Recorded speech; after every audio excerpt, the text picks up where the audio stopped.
2026 आ चुका है और रेफ्रिजरेटर मार्केट में इतना ज़्यादा कन्फ्यूजन हो गया है ना कि अगर आप ऑनलाइन जाके best single door refrigerator search करोगे तो हर ब्रांड अपने आप को नंबर 1 बताता है। कोई बोलता है 5 स्टार ले लो, कोई एयर कूलिंग बेच रहा है, कोई फास्ट आइस मेकिंग, कोई इन्वर्टर कंप्रेसर को ओवर हाइप कर रहा है। बट एक्चुअली में कौन सा रेफ्रिजरेटर पैसा वसूल है, कौन सा लॉन्ग टर्म में रिलायबल है और कौन सा सिर्फ मार्केटिंग है। तो दोस्तों आज की वीडियो में हम बात करने वाले हैं बेस्ट सिंगल डोर रेफ्रिजरेटर इन 2026 के बारे में, जहां पर मैं आपको सिर्फ स्पेक रीड करके रिकमेंडेशन नहीं दूंगा।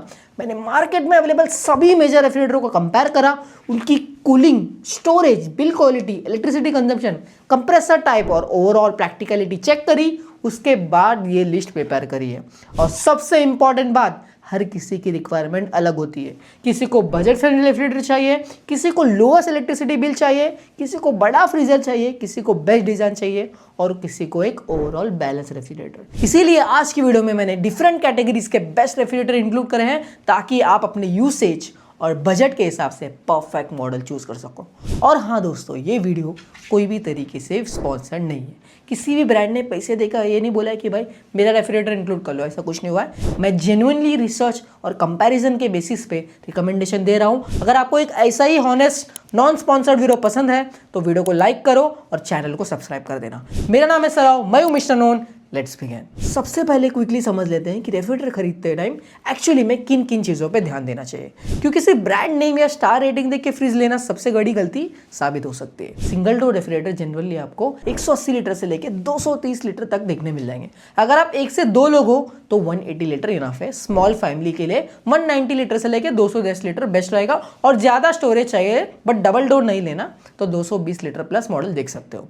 और सिर्फ टोटल लीटर कैपेसिटी मत देखो, चेक करो फ्रीजर कितना बड़ा है, रेफ्रिजरेटर सेक्शन कितना यूजेबल है, बॉटल रैक्स प्रैक्टिकल है या नहीं, वेजिटेबल बॉक्स एक्चुअली यूजफुल है या फिर छोटू सा रख दिया गया है। क्योंकि कई बार सेम लीटर कैपेसिटी होने के बाद भी स्टोरेज यूजेबिलिटी कंप्लीटली डिफरेंट होती है। सिंगल डोर रेफ्रिजरेटर में मोस्टली आपको डायरेक्ट कूल टेक्नोलॉजी ही मिलती है, मतलब फ्रीजर के अंदर ही आइस जमती है और आपको मैनुअली डिफ्रॉस्ट करना पड़ता है। हर 10 से 15 दिन में एक बटन प्रेस करोगे और आइस मेल्ट हो जाएगी। ये कंप्लीटली नॉर्मल है। और जब डिफ्रॉस्ट होता है, कंप्रेसर के पास नीचे थोड़ा पानी कलेक्ट होता है, टेंशन लेने की जरूरत नहीं है, नॉर्मल सी चीज़ है, बस उसको बाहर फेंक देना है।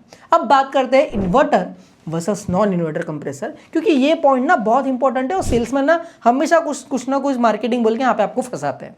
इन्वर्टर कंप्रेसर कंटिन्यूसली अपनी स्पीड एडजस्ट करता रहता है depending upon the cooling requirement. इससे कूलिंग स्टेबल रहती है, इलेक्ट्रिसिटी थोड़ी एफिशिएंट होती है और ऑपरेशन जनरली क्वाइटर होती है। वहीं non inverter compressor cooling achieve होने के बाद ऑफ होता है और फिर टेम्परेचर बढ़ने के बाद ऑन होता है। इसलिए जो टिक वाली साउंड आती है ना, वो फ्रिज से आती है नॉन इन्वर्टर वाले में, वो मोस्टली नॉन इन्वर्टर कंप्रेसर की ही होती है। बट इसका मतलब ये बिल्कुल नहीं है कि नॉन इन्वर्टर रेफ्रिजरेटर खराब है। अगर आप बार बार फ्रिज ओपन या क्लोज नहीं करते हो ना, तो एक good quality non inverter refrigerator भी परफेक्टली फाइन है।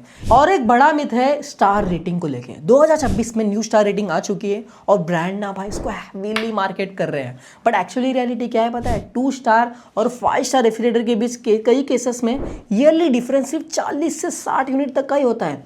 मतलब अगर आप 10 रुपये पर यूनिट भी मान लो तो ईयरली डिफरेंस 400 से लेकर 600 का ही होएगा। इसलिए अगर आपका बजट 12 से 13 हज़ार है तो सिर्फ स्टार रेटिंग के लिए 4 से 5 हज़ार रुपये एक्स्ट्रा स्पेंड करना ज़रूरी नहीं है। पहले बजट देखो, स्टोरेज देखो, बिल क्वालिटी देखो और कंप्रेसर क्वालिटी देखो, उसके बाद ही स्टार रेटिंग चेक करो। बिल क्वालिटी भी इंपॉर्टेंट होती है और ये पॉइंट लोग इग्नोर कर देते हैं। मार्केट में बहुत सारे चीप रेफ्रिजरेटर मिलते हैं जिनकी साइड पैनल्स बहुत जल्दी हीट हो जाती है, इंसुलेशन वीक होती है, प्लास्टिक क्वालिटी पुअर रहती है और ऐसे रेफ्रिजरेटर्स लॉन्ग टर्म में उतने रिलायबल नहीं होते। आपको ideally strong door quality, proper insulation, अच्छी गास्केट क्वालिटी और बेटर फिनिशिंग चेक करनी चाहिए। इंडियन हाउस होल्ड के लिए कूलिंग रिटेंशन भी जेन्युइनली इंपॉर्टेंट है। कुछ रेफ्रिजरेटर पावर कट के बाद भी 8 से 12 घंटे तक कूलिंग रिटेन कर सकते हैं। ये mostly better insulation, insulated capillary technology और इन्वर्टर कंप्रेसर की वजह से पॉसिबल है। अगर आपके एरिया में लाइट कट्स होते हैं तो डेफिनेटली ये फीचर यूजफुल है। और वैसे भी कंप्रेसर इंपॉर्टेंट होता है बट इक्वली इंपॉर्टेंट होती है कैपिलरी ट्यूब्स और इंसुलेशन क्वालिटी। अगर रेफ्रिजरेटर में इंसुलेटेड कैपिलरी टेक्नोलॉजी और बेटर इंसुलेशन मिलती है तो कूलिंग रिटेंशन और एफिशिएंसी दोनों बेटर होती जाती हैं। ये पॉइंट बहुत कम आपको इन्फ्लुएंसर बताते हैं, बताया मैंने, इसको ध्यान पे रख लेना। और सिर्फ लीटर को है ना कैपेसिटी में मत देखो, चेक करो कि 2 लीटर बॉटल फिट हो रही है या नहीं, दूध के जो कंटेनर है वो प्रॉपर्ली आते हैं या नहीं, वेजिटेबल ट्रे प्रैक्टिकल है या नहीं, शेल्फ्स एडजस्टेबल है या फिक्स्ड है, और टफ एंड ग्लास शेल्फ्स है या फिर वायर शेल्फ्स है। Tough and glass definitely better है और प्रीमियम फील देते हैं। 2026 में काफ़ी रेफ्रिजरेटर्स बेस ड्रॉवर के साथ आ रहे हैं जिसमें आप ऑनियन, पोटैटो और गार्लिक स्टोर कर सकते हो। अगर किचन स्टोरेज लिमिटेड है तो ये यूजफुल फीचर है, वरना कई बार इसे मार्केटिंग फीचर भी बन जाता है। आजकल ऑलमोस्ट सारे रेफ्रिजरेटर ना भाई स्टेबलाइजर फ्री ऑपरेशन के साथ आते हैं, मतलब ये 110 वोल्ट से लेके 300 वोल्ट फ्लक्चुएशन हैंडल कर सकते हैं। बट अगर आपके एरिया में हैवी वोल्टेज फ्लक्चुएशन होती है तो एक्सटर्नल स्टेबलाइजर लेना स्टिल रिकमेंडेड है फॉर एक्स्ट्रा सेफ्टी। और एक चीज़ 2026 में बहुत ब्रांड्स फैंसी नेम यूज़ कर रहे हैं मार्केटिंग में, जैसे AI cooling, turbo ice, airflow magic, convertible cooling और स्मार्ट चिल।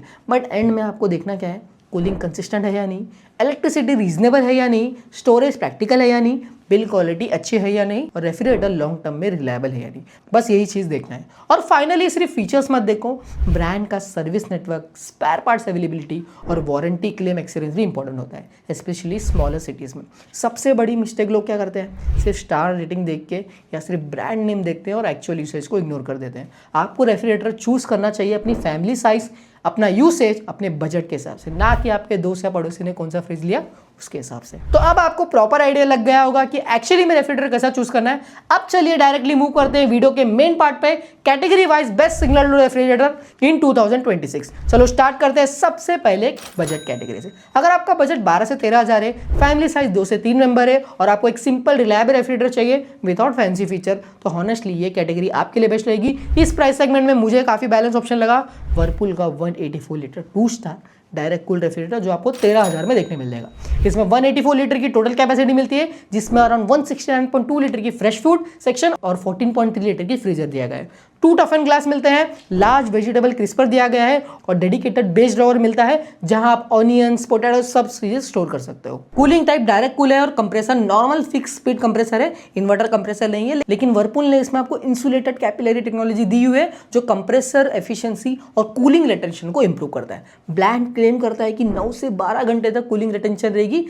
पावर कट में लैमिनार फ्लो और हनीकॉम मॉइस्चर लॉक दिया गया है जो वेजिटेबल्स को फ्रेश मेंटेन करने में हेल्प करता है। इसमें जंबो बॉटल स्टोरेज भी मिलता है जहां 3 2 लीटर बॉटल कंफर्टेबली फिट हो जाती है।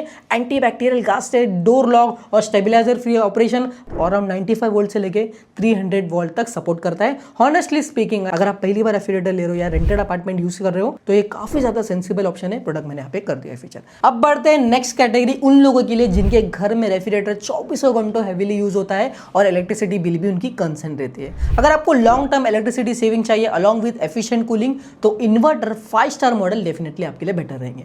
और इस कैटेगरी में मुझे काफी ज्यादा स्ट्रॉन्ग ऑप्शन लगता है गोदरेज का 185 litre 5 star direct cool refrigerator जो आपको कार्ड डिस्काउंट के साथ 14,000 के आसपास देखने मिल जाएगा। इसमें 185 लीटर टोटल कैपेसिटी है जिसमें अराउंड 168.5 लीटर की फ्रेश फूड सेक्शन और 16.5 लीटर की फ्रीजर दी गई है। 3 टफ एंड ग्लास शेल्फ मिलते हैं जो इस सेगमेंट में हॉनेस्टली काफी अच्छी बात है बिकॉज नॉर्मली आपको सारे इसमें 2 ही मिलते हैं। Annual energy consumption around 113 unit है जो काफी ज्यादा एफिशिएंट है। इसमें इन्वर्टर कंप्रेसर दिया है along with turbo cooling technology. Smart connect support भी मिलता है, मतलब इन्वर्टर पे भी रन कर सकते हो during power cut. Stabiliser free operation around 90 volt से लेके 310 वोल्ट तक दिया गया है। अब रियल वर्ल्ड में इसका सबसे बड़ा एडवांटेज क्या है, इलेक्ट्रिसिटी सेविंग्स। अगर आपका फ्रिज कंटिन्यूसली लोडेड रहता है और घर में वोल्टेज फ्लक्चुएशन भी होता है तो लॉन्ग टर्म में ये मॉडल जेन्युइनली पैसा बचा सकता है। कूलिंग भी काफी स्टेबल मेंटेन रहती है और मुझे इसका जो शेल्फ लेआउट है ना वो भी प्रैक्टिकल काफी ज्यादा अच्छा लगा क्योंकि इसकी जो वेजिटेबल बास्केट है ना काफी यूजेबल साइज की दी गई है और अनलाइक जो बाकी ब्रांड्स में ना कॉम्पैक्ट मिलता है। प्रोडक्ट यहाँ पे मैंने कर दिया है फीचर, जाके आप इसे चेकआउट कर सकते हो। अब नेक्स्ट कैटेगरी उन लोगों के लिए जिनके घर में स्टोरेज रिक्वायरमेंट ज्यादा है, मतलब बड़े कैपेसिटी का फ्रिज चाहिए। अगर आपके फैमिली में 3 से 4 मेंबर है और आप फ्रूट, वेजिटेबल और फ्रोजन आइटम काफी ज्यादा स्टोर करते हो तो हॉनेस्टली 180 लीटर वाले रेफ्रिजरेटर पे आपका काम नहीं चलेगा भाई।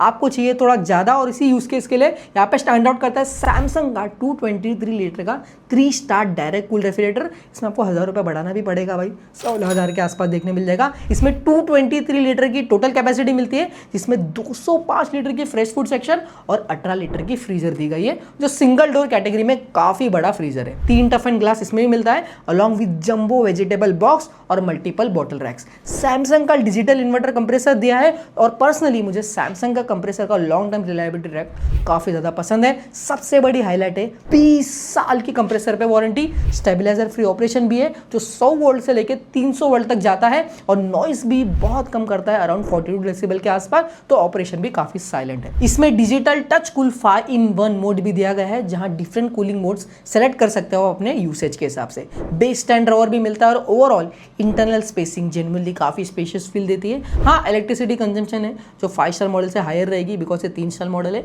और थोड़ा कैपेसिटी भी ज्यादा है तो थोड़ा हाई रहेगी। तो ये फ्रिज ना मेनली उन लोगों के लिए सेंसिबल है जिनको जेन्युइनली एक्स्ट्रा स्टोरेज और लार्जर फ्रीजर चाहिए। प्रोडक्ट को मैंने यहाँ पे कर दिया फीचर। अब नेक्स्ट कैटेगरी है प्रीमियम कॉम्पैक्ट रेफ्रिजरेटर की। मतलब आपको रेफ्रिजरेटर सिर्फ कूलिंग के लिए नहीं चाहिए, आपको डिजाइन, फिनिश और मॉडर्न किचन एस्थेटिक भी मैटर करती है। आपको किचन में लगाना है और लोग देखेंगे और बोलेंगे कि भाई क्या रेफ्रिजरेटर लगाए। और इस सेगमेंट में इसलिए मैं आपको रिकमेंड करूंगा सैमसंग का 189 लीटर का 5 स्टार डायरेक्ट कूल रेफ्रिजरेटर जो आपको 15,500 के आसपास देखने मिल जाएगा। 189 लीटर की टोटल कैपेसिटी मिलती है जिसमें 171 लीटर की फ्रेश फूड और 18 लीटर की फ्रीजर दी गई है। 2 टफन ग्लास मिलते हैं along with base stand drawer और fresh room section. Annual energy consumption की अगर मैं बात करूं तो 115 यूनिट कंज्यूम करता है विच इज हॉनेस्टली काफी एफिशिएंट क्योंकि ये 5 स्टार मॉडल है। डिजिटल इन्वर्टर कंप्रेसर दिया गया है और elegant INOX finish plus horizontal curve design की वजह से फ्रिज जेन्युइनली प्रीमियम फील करता है। अनलाइक काफी basic looking single door model से स्टेबलाइजर फ्री ऑपरेशन भी मिलता है और सैमसंग का स्मार्ट कनेक्ट फीचर भी दिया गया है। अगर आप मॉडर्न किचन सेटअप यूज करते हो और ऑस्थेटिकली क्लीनर लुकिंग रेफ्रिजरेटर चाहिए तो डेफिनेटली ये मॉडल काफी अपीलिंग लग सकता है। प्रोडक्ट को मैंने यहाँ पे कर दिया फीचर। और फाइनली अगर आप मुझे बोलोगे एक ओवरऑल बैलेंस रेफ्रिजरेटर बताओ जो ऑलमोस्ट हर चीज में अच्छा हो, मतलब एफिशिएंसी भी अच्छी हो, कूलिंग भी रिलायबल भी हो, फ्रीजर भी प्रैक्टिकल हो, फीचर भी यूजफुल हो और प्राइसिंग भी रीजनेबल हो, 15,000 के अंदर हो, देन हॉनेस्टली मुझे सबसे बैलेंस ऑप्शन लगता है इस सेगमेंट में वर्लपूल का 184 लीटर का 5 स्टार मॉडल जो इंटेलिसेंस इन्वर्टर रेफ्रिजरेटर है जो आपको 15,500 के आसपास देखने मिल जाएगा। इसमें 184 लीटर की टोटल कैपेसिटी जिसमें 169.7 लीटर की फ्रेश फूड सेक्शन और 14.3 लीटर का फ्रीजर दिया गया है। 2 टफन ग्लास शेल्फ मिलते हैं, लार्ज वेजिटेबल क्रिस्पर मिलता है और बेस स्टैंड ड्रॉवर भी दिया गया है। Annual energy consumption around 116 units है। इसमें इंटेलिसेंस इन्वर्टर कंप्रेसर दिया गया है जो लो वोल्टेज पे भी एफिशिएंटली ऑपरेट करता है। अराउंड 95 वोल्ट तक भी गया ना तो भी आराम से काम कर लेगा। वर्लपूल का इंसुलेटेड कैपिलरी टेक्नोलॉजी यहाँ जेन्युइनली यूजफुल है बिकॉज पावर कट्स के टाइम पे भी कूलिंग रिटेंशन बेटर मिलती है। ब्रांड अराउंड 12 घंटे की कूलिंग रिटेंशन क्लेम करता है बट आप 8 से 10 घंटा ही मान के चलो। Door lock, antibacterial gasket, jumbo bottle storage और क्विक चिल जोन भी मिलता है। और पर्सनली मुझे इसका जो बैलेंस है ना काफ़ी अच्छा लगा बिकॉज सारी चीज़ें आपको 15,000 के अंदर ही देखने मिलेगी। इन्वर्टर कंप्रेसर हो गया, डिसेंट फ्रीजर है, गुड एफिशिएंसी और प्रैक्टिकल स्टोरेज भी मिल रहा है। प्रोडक्ट को मैंने यहाँ पे कर दिया फीचर। तो शॉर्ट अगर मैं कंक्लूजन दूँ, अगर लोएस्ट बजट है तो वर्लपूल का 184 लीटर 2 स्टार ले सकते हो। बेस्ट इलेक्ट्रिसिटी सेविंग चाहिए तो गोदरेज का 185 लीटर 5 स्टार। मैक्सिमम स्टोरेज और फ्रीजर चाहिए तो सैमसंग का 223 लीटर। अगर प्रीमियम कॉम्पैक्ट एफिशिएंट रेफ्रिजरेटर चाहिए तो सैमसंग का 189 लीटर 5 स्टार। और अगर आप ओवरऑल बैलेंस ऑलराउंडर चाहिए 15,000 के अंदर तो वर्लपूल का 184 लीटर इंटेलिसेंस 5 स्टार प्रोबेबली सबसे सेंसिबल पिक है। बाकी सिर्फ स्टार रेटिंग या लीटर देख के परचेस मत करना भाई। Compressor type, usable storage, freezer practicality, insulation quality और local service experience equally important होते हैं। वीडियो हेल्पफुल लगी हो तो लाइक कर देना, चैनल को सब्सक्राइब कर लेना और कमेंट्स में बताओ आप करंटली कौन सा रेफ्रिजरेटर यूज़ करो। सारे प्रोडक्ट को मैंने यहाँ पे टैग कर दिया है, वहाँ पे जाके आप इसे चेकआउट कर सकते हो। मिलते हैं नेक्स्ट वीडियो में, जब तक के लिए stay healthy, stay safe, bye.